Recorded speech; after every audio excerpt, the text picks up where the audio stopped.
수요예배 나오신 모든 분들을 주님의 이름으로 환영합니다. 이 시간 기도하며 예배 가운데로 들어가겠습니다.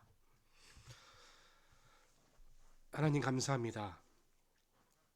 봄 소식이 시절로 오고 있지만 여전히 추운 날씨 가운데 그 가운데 주님의 생명을 또 주님의 고난 당하심을 봄을 기다리듯 부활의 소식을 기다리며 이 시간 주 앞에 나왔습니다.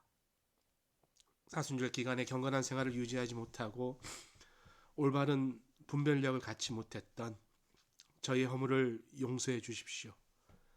그리스도의 보혈의 피도 저의 머리로부터 발끝까지 깨끗하게 씻어 정결하게 하여 주옵소서. 주님을 부활을 기다리듯 또 봄을 기다리듯 하나님의 은혜와 사랑을 늘 기다리며 하나님만 바라보며 성도다운 예배 드릴 수 있도록 주관하여 주옵소서. 감사드리며 예수 그리스도 이름으로 기도합니다. 아멘.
모든 능력과 모든 권세 모든 것 위에 뛰어나신 주님 세상이 증량할 수 없는 지혜로 모든 만물 창조하셨네. 모든 나라와 모든 고좌 이 세상 모든 경이로움보다 이 세상 모든 값진 보물보다 더욱 귀하신 나의 주님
나의 주.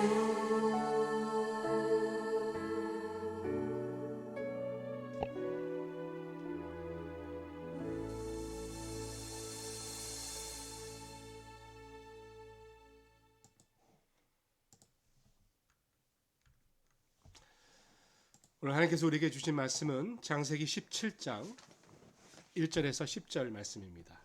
제가 가지고 있는 성경은 19면 창세기 17장 1절에서 10절까지의 말씀 우리 한 절씩 교독합니다. 하나님의 말씀입니다.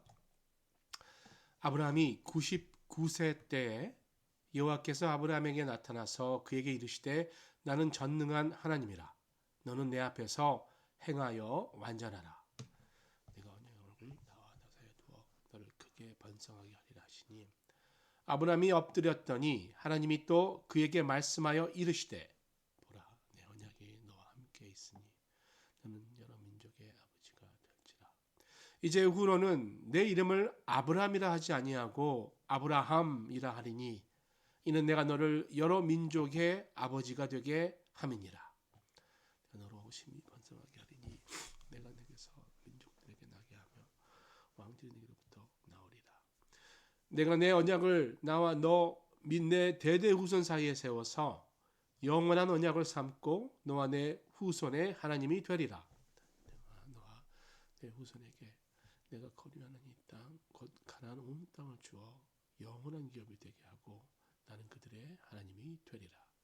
하나님이 또 아브라함에게 이르시되 그런즉 너는 내 언약을 지키고 내 후손도 대대로 지키라. 너희 중 남자는 다 할례를 받으라. 이것이 나와 너희와 내 후손 사이에 지킬 내 언약이니라. 아멘. 네, 오랜만에 예배 가운데 우리 교회 성도님들 찾아뵐 수 있어서 너무나 감사합니다.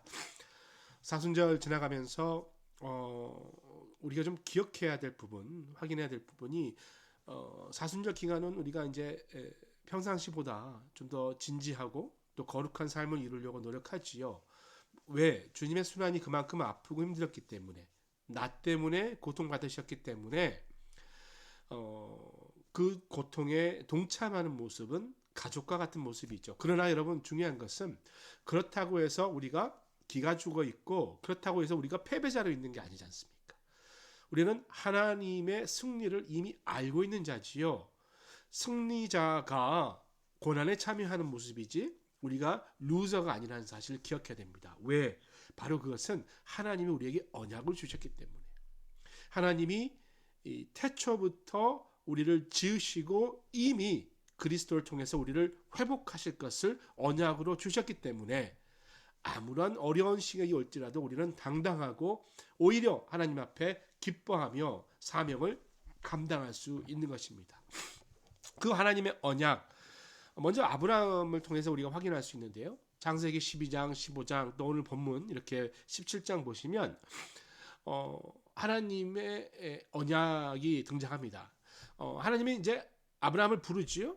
그러면서 아브라함과 언약을 맺게 됩니다. 12장에는 아브라함이 아버지 데라, 조카 롯, 아내 사라 함께 갈대아 우르를 떠나 하란에 정착해 살다가 그 데라가 죽은 다음에 하나님 주신 약속이 있죠. 내가 내 이름을 창대하게 하리라. 너는 복이 될지라. 이렇게 이야기했죠. 그리고 그 말씀을 듣고 나서 하란을 떠났을 때가 아브라함이 75세였죠. 그리고 15장에 가나안 헤브론의 거처를 이제 잡았을 때 자식이 없었지 않습니까? 그때 하나님께서 아브라함에게 하늘의 별을 보게 하고 가나안 땅과 같은 또 많은 후손을 주겠다라고 약속하지요. 그때는 86세였다는 것입니다. 17장 오늘 본문 말씀도 같은 패턴입니다. 하나님이 아브라함에게 나타나셔서 약속하시는 거예요. 세 가지죠. 후손을 크게 번성하게 할 것, 그리고 그를 통해서 여러 민족이 나오게 할 것, 그리고 가나안 땅을 갖게 할 것에 대해서 이야기하고 있는 것입니다. 그런데 여러분 그때 아브라함의 나이가 몇 살이었죠? 99살이라고 이야기합니다. 그 나이에 할례를 받았다고 하니까 보통 일은 아니겠지요. 어쨌든 이 앞장의 언약과 다른 것은 오늘 이 언약이 있을 때 아브라함의 이름이 아브라함으로 바뀐다는 사실입니다. 하나님은 그의 이름을 아브라함이 아니라 아브라함으로 하겠다 말씀했다는 것이죠. 이 말은 내 아버지 하나님은 존귀하시다라는 뜻이죠. 그러니까 아브람은 내 하나님 아버지는 존귀하시다는 뜻이고요. 아브라함은 많은 무리의 아버지 이런 뜻을 갖고 있습니다. 그러니까 아브람에서 아브라함으로 됐다라는 것은 사실 큰 의미는 없습니다. 어떻게 보면 고대인들의 글쓰기의 언어 유희 이렇게 학자들은 표현하고 있는데요. 계명을 통해서 뭔가 하나님이 새로운 일을 하시겠다 뭐 이 정도로만 우리가 이해하면 되겠습니다. 자, 어쨌든 아브라함과 맺은 하나님의 언약에 근거해서 많은 이스라엘 유대인들은 본인들이 이제 주인이 된다, 온 세상의 주인이 된다 이렇게 생각을 하고 있죠. 그런데 사실은 세계 중심 가운데 자신이 있다라고 생각하는 것은 사실 모든 문명 국가에 흔히 일어나는 일이기도 합니다. 예를 들어서 중국 같은 경우는 특히 심하죠. 중국이란 나라부터가 자기네들이 세계의 중심이라 해서 중국이라 그러죠. 그 중화사상이라고 그러나요? 또 미국은 자신들이 세계 경찰이라고 해서 본인들이 모든 세상의 악을 심판하려고 하는 그런 모습들이 있습니다. 자, 어쨌든 간에 이런 생각들, 그런 생각들이 선하게 작용하면 좋은데 늘 선하게 작용할 수는 없거든요. 지금 유대인들 같은 경우는 이스라엘이 팔레스타인 지역에 국가를 세우게 되고 그러면서 계속해서 그 안에 전쟁이 있는 거잖아요. 이스라엘이 군사력을 통해서 팔레스타인 원주민을 박해했던 것, 사실은 그것을 이 성경 말씀을 그대로 받아들였기 때문에 거침없이 그렇게 하는 거죠. 저는 유대인들을 이렇게 함부로 비판하고 싶은 마음은 없습니다만 우리가 좀 거울 삼아 볼 일은 있겠죠. 많은 사람들이 내가 하나님의 말씀을 행한다라고 하면서 다른 사람들을 상처를 주고 다른 사람들의 모습이나 어려운 상황을 고려하지 못할 때가 너무나 많습니다. 특별히 우리가 발언할 때 그렇죠. 이야기할 때 내 지식과 내 믿음의 상태로 모든 것을 판단해서 그대로 발설해버리는 여러분 이것은 되게 어려운 부분입니다. 하나님께서 말씀을 주실 때 그 말씀의 문자도 중요하겠지만 그보다 그 배경 또 하나님의 그 말씀의 진실된 뜻이 무엇인가 그것을 알고 해석해야만 오늘날 내 삶에 적용할 수 있는 것이죠. 어쨌든 우리는 이 하나님의 약속을 잘 해석해야 되는 것입니다. 자, 먼저 그걸 잘 해석하기 위해서는 아브라함을 좀 살펴볼 필요가 있는데요. 아브라함과 맺은 이 약속이 과연 성취됐는가 안 됐는가부터 한번 살펴보는 거예요. 예를 들어서 그게 성취됐으면 그거 옳은 약속이었겠죠. 그러나 성취되지 않았으면 뭔가가 확인해 볼 부분이 있는 것 아니겠습니까? 아까 말한 대로 세 가지. 첫 번째, 번성하게 한다라는 약속. 2절의 약속은 번성하겠다는 약속이죠. 이 말은 후손이 많아진다는 거예요. 하늘의 별처럼 후손을 많게 두겠다. 또 큰 민족을 이루겠다. 뭐 이런 모든 말씀이 다 후손을 많이 준다라는 거예요. 특별히 여러분 그 당시 고대인들은 사람 한 명이 생존이었습니다. 그러니까 사람 한 명이 더 빨리 태어나야 먹고 살 수 있는 거죠. 그러니까 후손이 많아진다라는 것은 뭐 먹고 사는 문제와 연관 수 있다라는 거죠. 자, 두 번째 우리가 또 확인해야 할 것은 여러 민족의 아버지가 된다고 그랬어요. 4절 5절 말씀인데 여러 민족의 조상이 된다라고 이야기하고 있습니다. 어느 정도는 맞는 것 같죠? 지금 유대인들의 조상이 아브라함이고 지금 전 세계에 퍼져 있는 이슬람 교도들 그들의 조상도 아브라함이 있죠. 또 우리 기독교인도 아브라함을 영적인 아버지로 생각하잖아요. 믿음의 조상이니까. 그러니까 이 약속은 좀 성취된 것 같은 느낌이 있습니다. 그리고 가나안 온 땅을 주겠다는 8절의 약속 이거는 과연 성취됐을까? 사실 여러분 이스라엘은 지난 근동의 역사 가운데 한순간도 가나안을 지배해 본 적은 없죠. 오히려 여러 민족들이 어울려서 살았습니다. 성경에 가나안의 가나안족, 헷족, 아모리, 브리스, 히위, 여부스족 있다고 그러잖아요. 다윗과 솔로몬 시대의 국력이 떨어진 것도 있지만 사실은 주변의 강한 제국들로 인해서 끊임없이 그 지역은 시달려왔던 것이죠. 자, 어쨌든 쭉 돌아보니까 무엇이 성취되고 무엇이 아직 성취되지 않았는지 우리가 좀 알 수 있는 것이죠. 하나님께서 진정 이 약속을 통해서 아브라함에 주신 것은 스페시픽하게 뭐를 손에 쥐어주겠다라고 있겠지만 그 안에 우리가 의미를 살펴보면 하나님은 그를 통해서 축복하시겠다는 뜻이거든요. 하나님의 약속은 너를 아브라함을 통해서 아브라함과 관련된 사람들에게 복 주시겠다. 더 나아가 이 땅에 복을 주시겠다. 이런 말이거든요. 후손이 많아지고 땅도 넉넉해지고 명성도 떨치고 모든 게 잘 된다. 지금 이스라엘의 민족으로 바라봤을 때는 부분적 성취거든요. 다 성취된 건 아니잖아요. 그러면 이 약속이 과연 하나님의 약속이 잘못된 약속입니까? 뭐 공수표라 그러나요? 그 바운스 체크일까요? 예. 결국 하나님의 약속, 언약을 제대로 누리기 위해서는 하나님의 마음, 하나님의 뜻, 의도 이런 부분을 확실히 알아야 됩니다. 그러려면 역사적 상황도 알아야 되고요. 또 현재 상황도 알아야 되고요. 하나님과 성경도 알아야 되지만 이 세상 또한 알아야 하는 것입니다.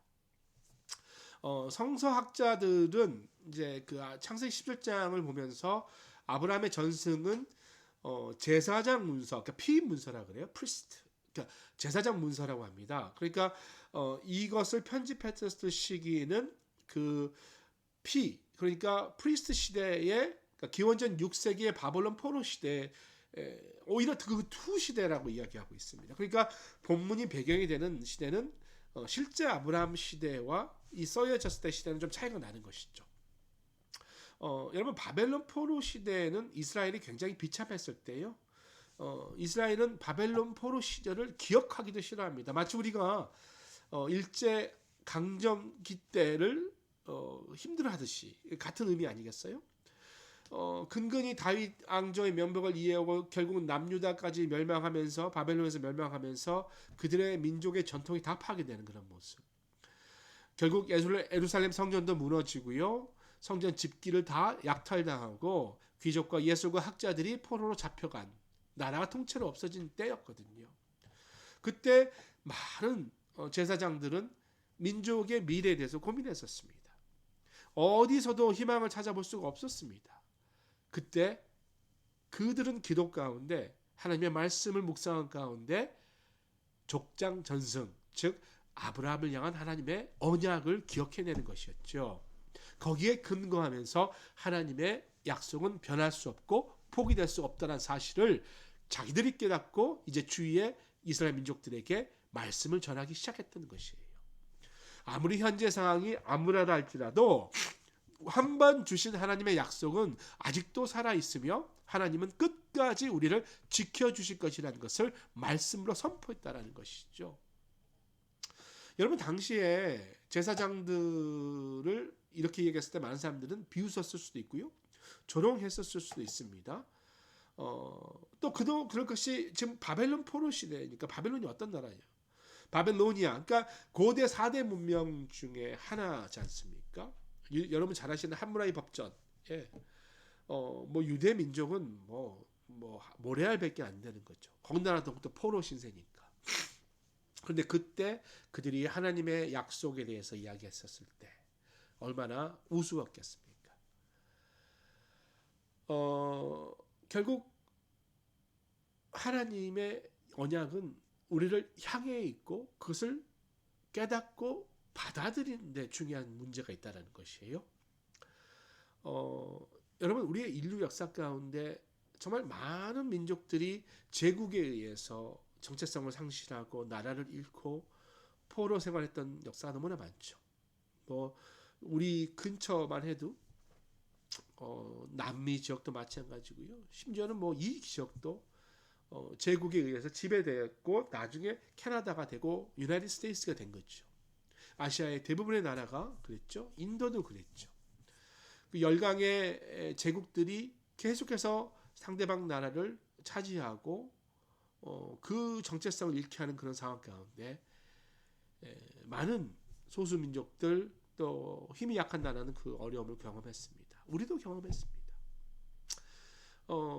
이스라엘이 그런 마음이었다는 거예요. 풍전등화라 그러죠.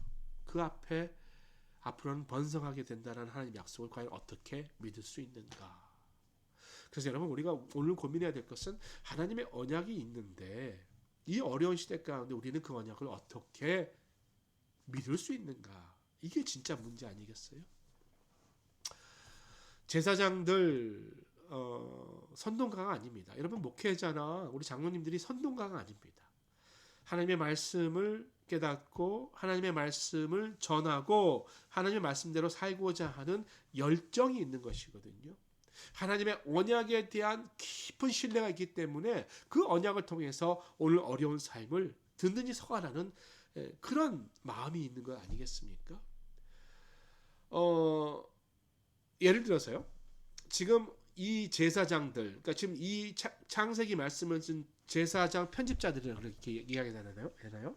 이들이 모세오경을 이렇게 편집하면서 창조 사건에 대해서도 그 생각과 견해를 가지고 기록하게 됩니다. 예를 들어서 창세기 2장 1절에서 3절 보시면 안식일에 대해 설명하는 모습이 나오죠. 세상 창조가 끝나고 하나님께서 일곱째 날에 쉬었다. 근데 그때 그냥 쉰 게 아니라 그날을 복되게 하사 거룩하게 하셨다라고 이야기합니다. 그러니까 창조라는 것은 하나님의 전능을 이야기하는데요. 하나님이 무에서 모든 것을 창조했잖아요. 그러니까 그 능력은 전능하다라고 이야기할 수 있죠. 그 하나님이 하루 쉬기로 한 날은 그래서 복되고 거룩한 날이다. 이렇게 표현하는 거예요. 바벨론 포로 시절에 얼마나 힘들었겠습니까? 쉬는 날이 없었을 거예요, 아마. 늘 그렇게 노동해야 되고 노역이 힘들었을 것이고 뭘 좀 벌어 다 뺏기고. 그때 하나님의 창조에 대해서 지금 제사장들은 말씀하고 있는 거예요. 엘샤다이, 하나님이 포로로 잡혀있는 이 백성과 함께하고 그들을 번정하고 그들이 앞으로 생존할 새 땅을 허락하실 거라는 거예요. 왜? 창조의 능력, 무에서 유를 창조한 하나님이 이걸 못하시겠냐, 이런 말씀 아니겠습니까? 그래서 여러분, 오늘날 우리가 제국주의들의 어떤 압제 이런 것을 보면서 하나님의 말씀을 오해하지 않았으면 좋겠어요. 아무리 미국이 그리스도의 능력의 국가고 또 우리 한국이 하나님의 부흥을 경험한 나라라 할지라도 타인의 것을 뺏거나 타인을 폭력적으로 억압하는 것은 하나님이 원하시는 일이 아닙니다. 사실 좀 있어요, 그런 경향이. 우리 개신교회는 새 땅을 향해 나가고 거기를 차지하고 정복하고 이런 개념들이 있는데 여러분, 그 개념만이 아니라는 거예요. 우리 자녀들이 잘 되고 그들이 이름이 날려지고 만방에 드러나고 뭐 부동산이 늘어나고 이것만이 아니라는 거죠. 신학계에서는 이것을 번영신학이라고 그러는데 번영신학만이 하나님 말씀이 아니라는 거죠. 물론 일부분도 있습니다. 그러나 하나님의 언약이 뜻하고 있는 바가 무엇일까? 우리는 아브라함의 백성은 아니죠. 왜냐하면 혈통이 아니니까. 그리고 또 사실은 오늘 지금 말하는 언약 또한 큰 의미를 둘 필요는 없어요. 왜냐하면 우리는 새 언약을 받았잖아요. 신약을 받았잖아요. 예수 그리스도라는 새 언약을 받았거든요. 이 모든 약속이 이전에 했던 모든 약속을 다 포함하고 있는 약속이기 때문에 예수 그리스도 한 분만이면 모든 것이 다 성취되는 거라고 이야기할 수 있겠죠. 즉 우리 삶의 구원이 실행되고 그리스도 안에서 새로운 삶, 예수님을 통해서 성취한 겁니다. 우리의 언약은 예수님을 통해서 성취했다라는 거죠. 새로운 것이 왔을 때 옛 것이 물러가듯이 새 포도주는 새 부대에 담아야 하듯이 이제 아브라함에게 준 언약은 예수님을 통해서 새롭게 리뉴됐다라는 거죠. 물론 과거의 하나님의 말씀을 폐기 처분할 수는 없죠. 그것을 교훈 삼아서 보고 배우고 교훈 삼는 게 중요합니다. 그러나 과거의 어떤 정복 개념의 언약을 오늘날 가져와서 내가 남은 것을 빼앗고 남을 괴롭히고 내가 정의를 이야기한다고 해서 상대방에게 상처를 주고 그게 괜찮다고 생각하면 안 된다는 거예요. 언약은 우리에게 복 주시는 것만이 아니라 아브라함을 복되게 한다.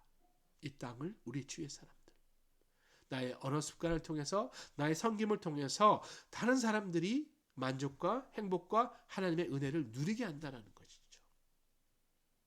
하나님의 약속, 사순절을 지나면서 이 부분을 한번 고민해 봤으면 좋겠습니다. 그 부분에 대해서 우리가 늘 하나님 앞에 깨어있고 그 부분에 대해서 늘 생각하면서 예수, 약속을 이루신 그 예수, 그분을 내 표대 삼아서 여러분 삶 가운데도 늘 승리하시는 우리 모두 될 수 있기를 주님의 이름으로 축복드립니다. 우리 이 시간 함께 찬송하고 기도하도록 하겠습니다.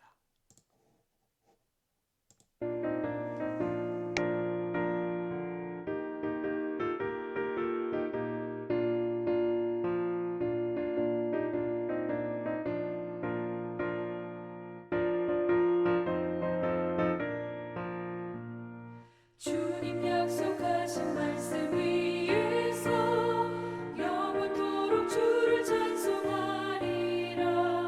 소리 높여 주께 영광 돌리며 약속 믿고 굳게 서리라. 굳게 서리 영원하신 말씀 위에 굳게 서리. 말씀 위에 그 말씀 위에 굳게 서리라. 주님 약속하신 말씀 위에서 세상 염려 내게 엄습할 때에 용감하게 힘써 싸워 이기며 약속 믿고 굳게 서리라. 굳게 서리 영원하신 말씀 위에 굳게 서리. 말씀 위에 서리 그 말씀 위에 굳게 서리라.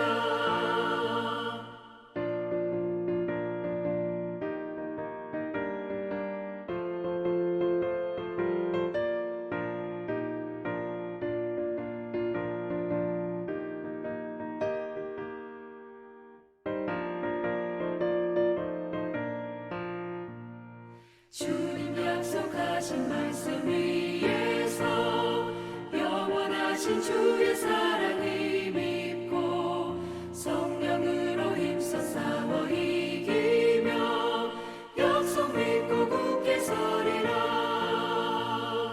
굳게 서리 영원하신 말씀 위에 굳게 서리. 말씀 위에 서리 그 말씀 위에 굳게 서리라.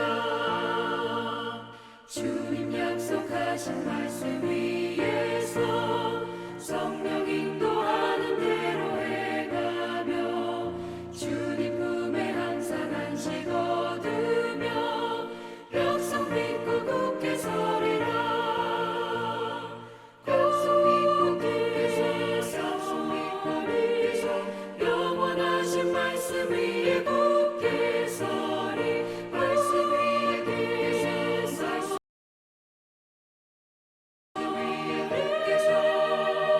그 말씀 위에 굳게 서리라.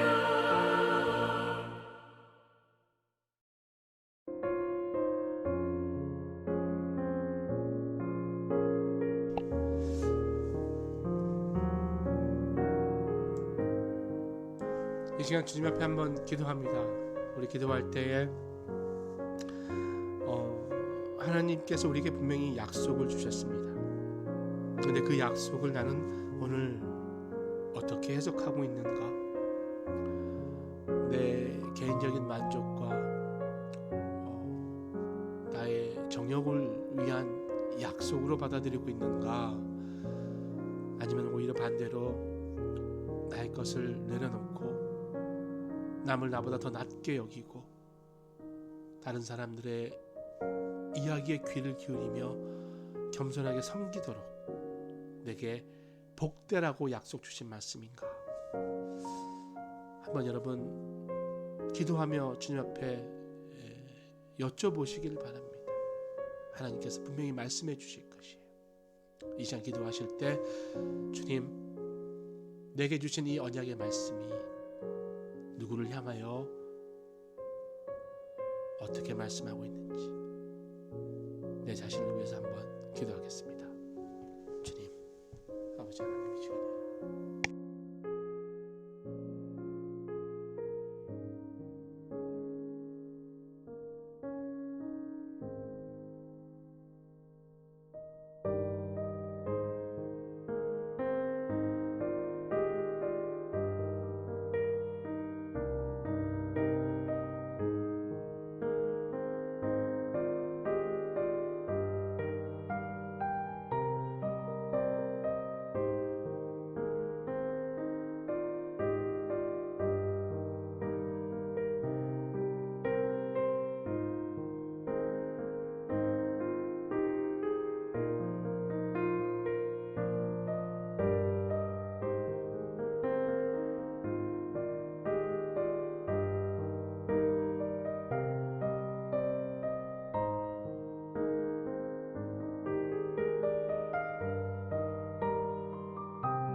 이 시간 우리 주위를 위해서 중보합니다.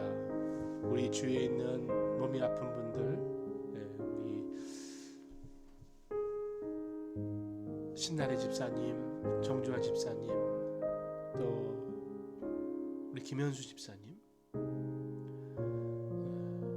계속해서 우리 김흥배 집사님, 또 그 주위에 섬기고 있는 우리 가족들, 또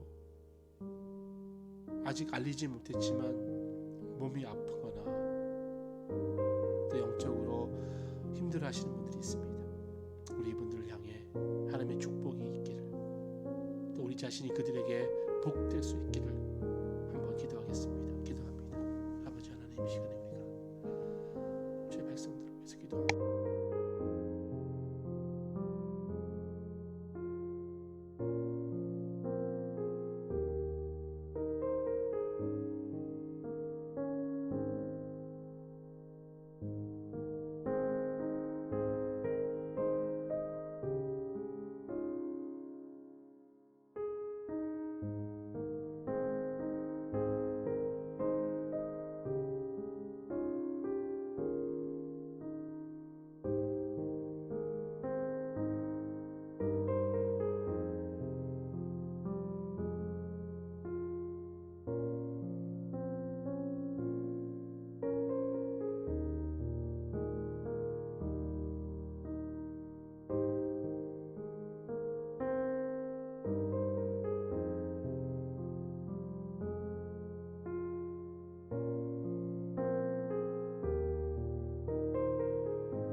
마지막으로 이 시간 우리 교회와 또 우리의 목장, 또 여러 가지 사역들을 위해서 기도합니다.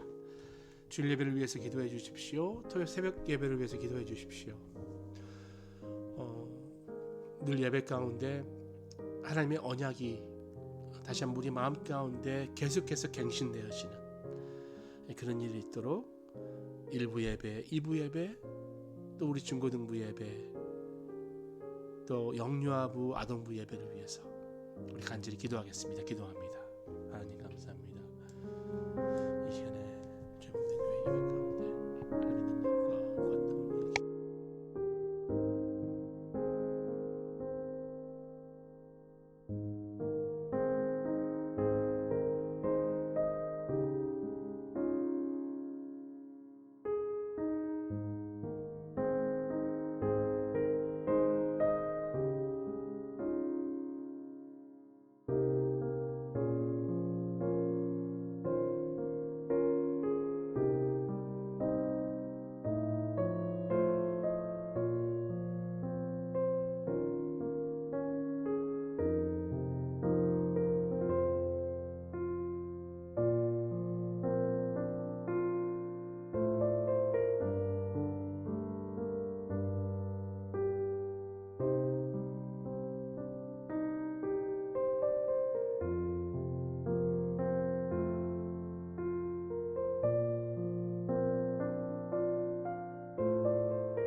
하나님 감사합니다.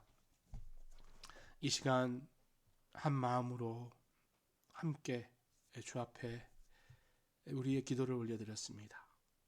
기도를 통해 하나님, 우리의 소원이 나와 내 유익을 향함이 아닌 하나님의 유익과 하나님 나라의 복됨을 위해 오히려 우리가 주님의 말씀을 깨닫는 기도로 변화시켜 주시기를 소원합니다. 특별히 아픈 분들을 위해서, 어려운 분들을 위해서 저희가 전심으로 기도했습니다. 주님, 주의 능력을 부어주시고 말씀 위에 굳게 서는 일 있게 하여 주옵소서. 예배 가운데 하나님의 권능과 전능하심이 나타나 주의 언약이 굳게 우리 가운데 새롭어지는 일 있게 하여 주옵소서. 하늘에 계신 우리 아버지, 아버지의 이름을 거룩하게 하시며 아버지의 나라가 오게 하시며 아버지의 뜻이 하늘에서와 같이 땅에서도 이루어지게 하소서. 오늘 우리에게 일용할 양식을 주시고 우리가 우리에게 잘못한 사람을 용서하여 준 것 같이 우리 죄를 용서해 주시고 우리를 시험에 빠지지 않게 악에서 구하소서. 나라와 권능과 영광이 영원히 아버지의 것입니다. 아멘.